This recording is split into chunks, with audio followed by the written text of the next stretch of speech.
കറിയച്ചനുണ്ടോടോ? ആരാ? എന്താ കാര്യം? വേണ്ട. അല്ലേ ആരാ? ദുബായിക്കാരൻ എപ്പോ എത്തി?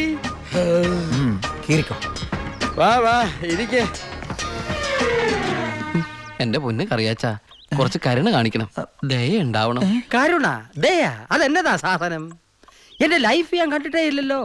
കറിയാച്ചന് കാശ് തരാനുള്ളത് നേരാ, ആ പക്ഷെ അതിന്റെ പേരില് അമ്മയും പെങ്ങളെയും ചീത്ത പറയുന്നത് മര്യാദയാണ് അച്ചായ. എന്റെ അമ്മയും പെങ്ങളെയൊന്നും അല്ലല്ലോ ഞാൻ ചീത്ത പറഞ്ഞേ, നിന്റെ അല്ലേ? എടാ കൊച്ചനെ, ഞങ്ങള് പലിശക്കാർക്കൊരു അനുഗ്രഹമാ ഈ ഭാര്യയും അമ്മയും പെങ്ങളും ഒക്കെ.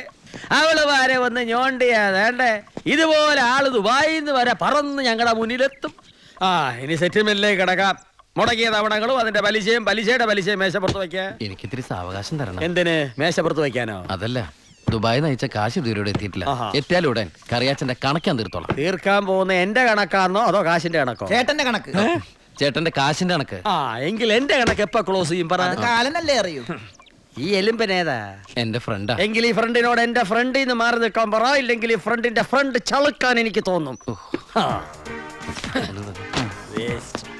ഇപ്പോഴത്തെ ഷേപ്പിൽ നിന്ന് ഷേപ്പ് മാറി വല്ലാത്ത ഷേപ്പായി പോകും. അതിന് പുറത്തു നിന്നോട്ടോ. എന്റെ കറിയാച്ച, ഉം.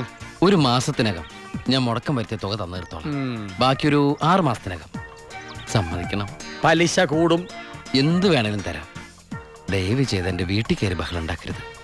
ഉം. ആ. തെറ്റിച്ചാ ഞാനും ശോശാമ്മ നിന്റെ തറവാട്ടിൽ കയറി നിരങ്ങും.